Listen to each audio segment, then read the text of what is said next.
You're an average rider. You're an average student.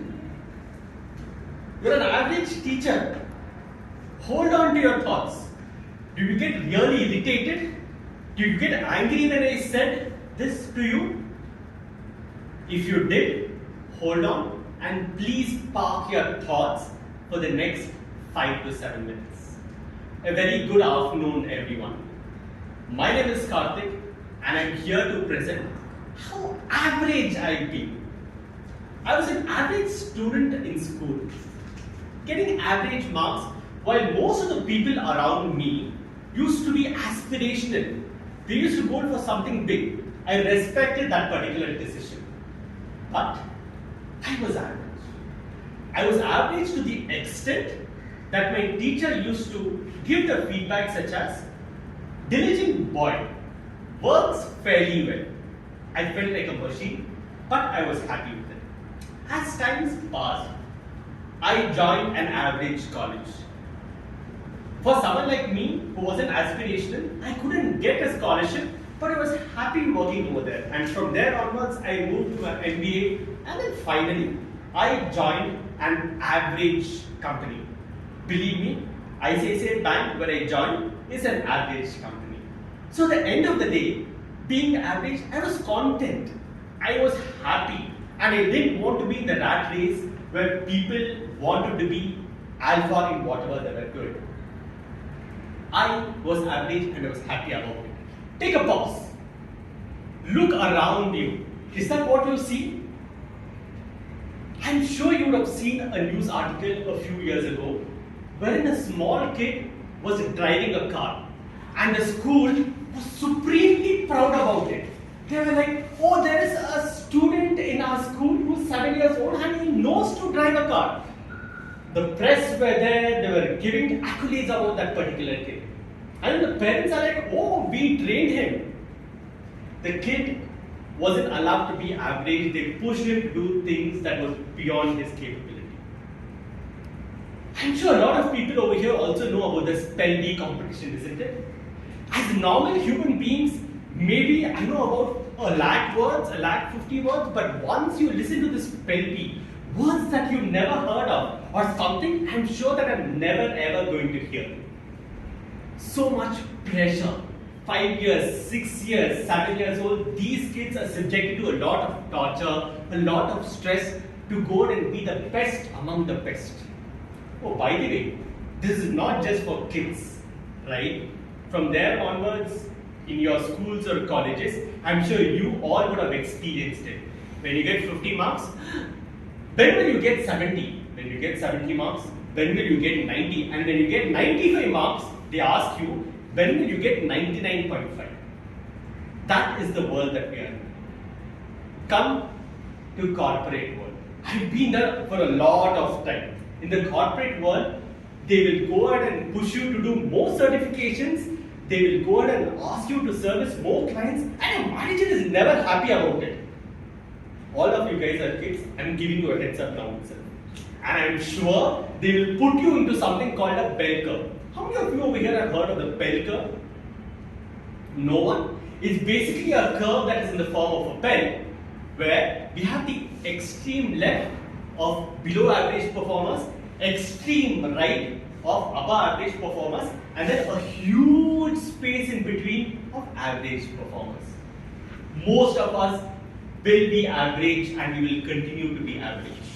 But there's a constant push from the world around to be above average, to be the best of the best. I have two questions for all of you.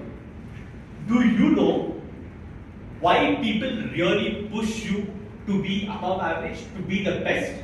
Number one, keep that question in your mind. And number two, what are you subjected to when you're being pushed to be above average? Let's ponder about the first question.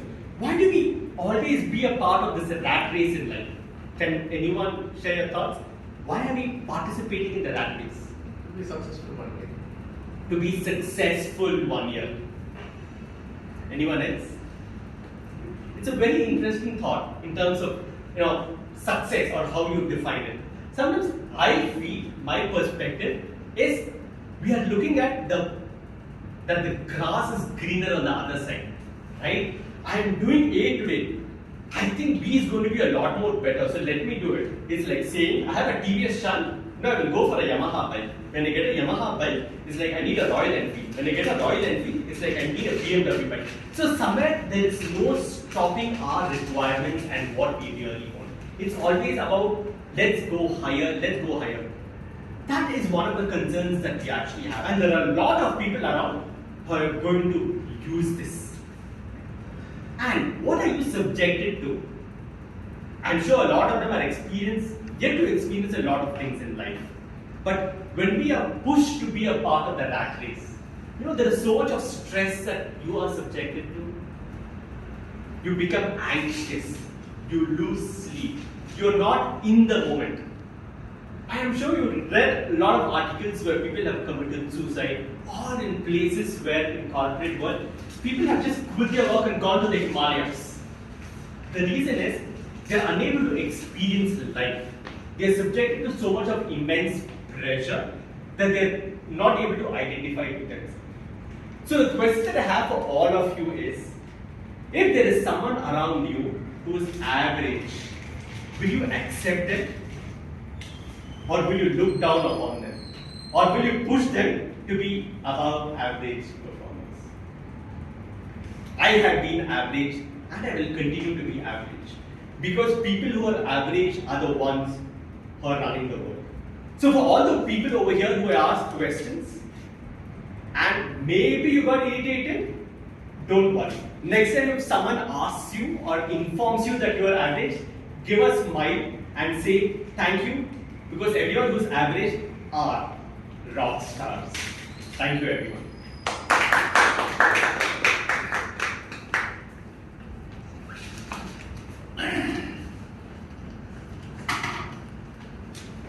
Wow. Solid energy, enthusiasm, absolutely important. But whenever I'm on stage, I have a problem. The problem is I switch off when I listen to ordinary speakers. It's a problem. Maybe it's a humility problem. Okay, I'm trying to overcome that, especially when I go to a seminar or something. But today, I was impressed by your speech. Energy, enthusiasm, phenomenal. Right from the go till the finishing, I thought it was absolutely brilliant. One of the important things of a great opening is get the attention of the audience. What is your opening statement? Catching all those people and getting their emotions in terms of, you are like directly attacking them, almost saying that. What is the exact statement of your speech? You opened your speech. What is the opening statement? You are an average writer, or you are an average. You are an average. So, the importance of a great opening is to get the attention of the audience. Number one, to introduce the topic and then build a rapport. I think you did all these things brilliantly. Super.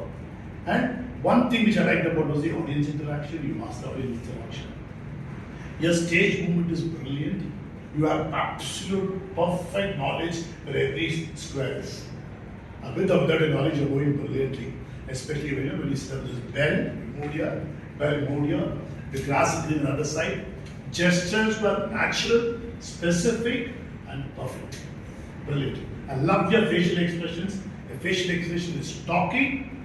More important is it is in tune with the emotions and the line of the story. A good speaker, his facial expressions, his body language, his voice, all should be in great synergy. I thought that you achieved beautifully. Brilliant, I thought. And the story was very simple, very nice. You have a lovely voice, articulation is superb, every word is crystal clear. These are all your strengths. Now, where is it you can improve? There are 5 components of voice. It's getting deeper, don't worry. Bass, pause, pitch, power, pronunciation. It's not there in Google. I've created this for you, please. Okay. First is the base of delivery. Whatever, let us say if I rate you on a scale of 1 to 10, let us say you're an 8 or 7.5.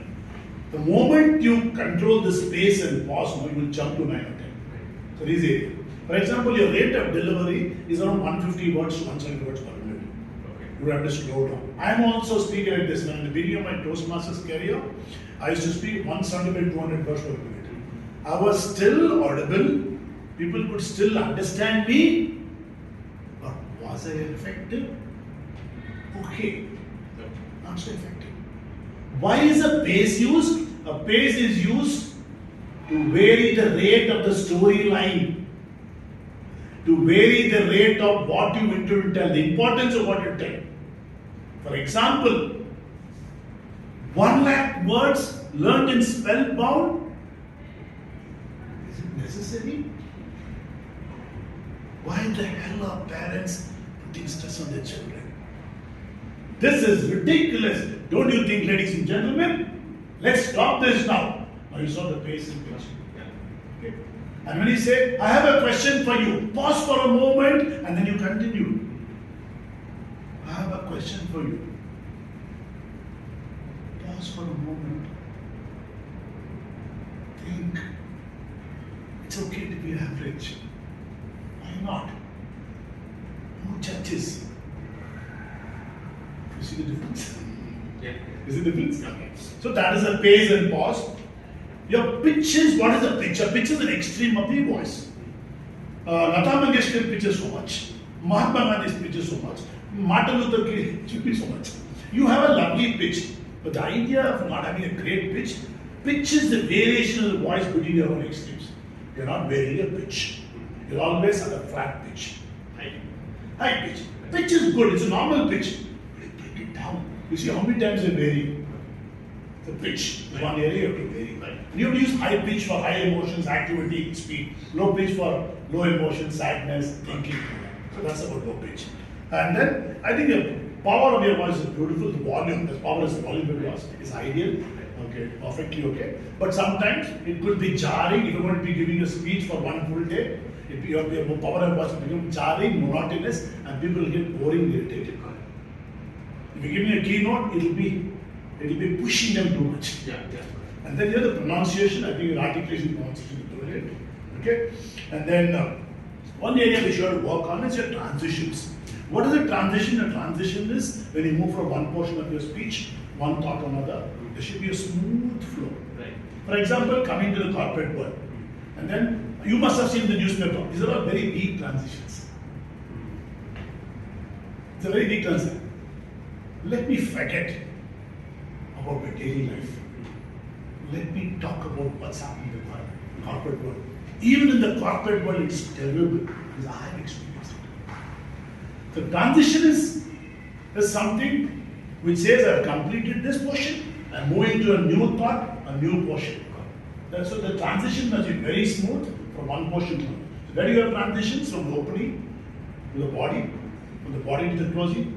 Then in between paragraphs, you have transitions. Then you have internal transition, internal summaries, that's not needed, but generally, the transitions are very important. It's in a nutshell, you're a fantastic speaker, okay, very powerful, and that I wish to listen to you. But if these are the rough edges you work out, you can become a keynote speaker. It is my privilege listening to you.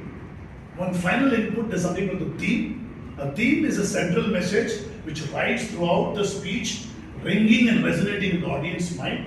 You had a theme called be average, but that should ring at the exact moments. At the exact moment, so when I go back home, now, 10 years from now also, I don't know Karthik's speech, be average. If you look at it in the average, I heard this speech, be average. The resonating factor, remaining factor should be good. Got it. Any questions?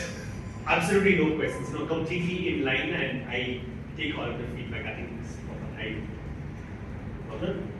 Thank you. Let's give a round of applause.